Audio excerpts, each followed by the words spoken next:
Welcome sa Bisaya Cooking. Ciao!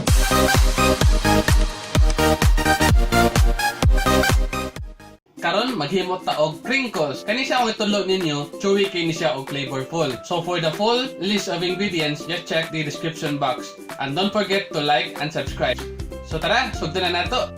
So mag-shift ta og 2 cups of flour. Pre-avoid na to ang tipugol o mas pinong yang grano. And then 2 teaspoon of baking powder. Then 1/4 teaspoon salt. Then ato lang i-mix tanan. In a separate bowl, 1 cup sifted cocoa powder, unsweetened. O 1 1/2 cup of white sugar. Magsige lang tag-shift ani. Then ato ning i-mix.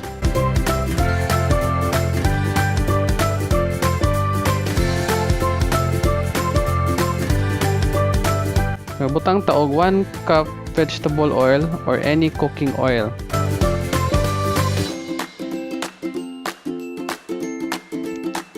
Then magbutang taog 3 eggs. Atong pali-puli lang na to og mix para matarong siya og mix. Then katong ganina atong gibuhat, atong i-incorporate aning second mixture nga atong gibuhat.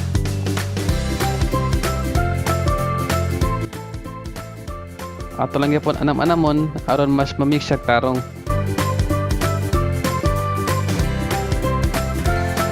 So dapat inani ang consistency sa inyohang mixture. Dili kay siya basa, dili siya kay siya uga.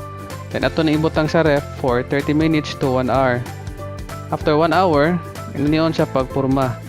Maggamit lang magduha ka kutsara, then nininayon ninyo hangtod nga mahimong murag circle.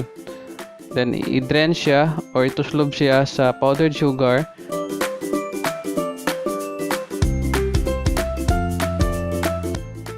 Then after that, taktakon ang mga sobra.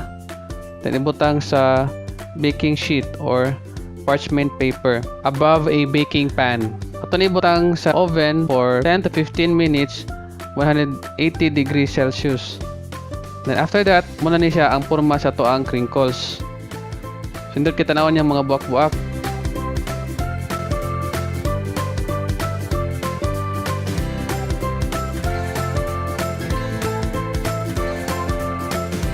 Kung inyo ning sliton, kita ninyo nga humukay siya, dili siya bagtok. Kapitalo ng wife, usa din siya mga favorite. Ganahan kay siya. See you sa toang next vlog. Ciao!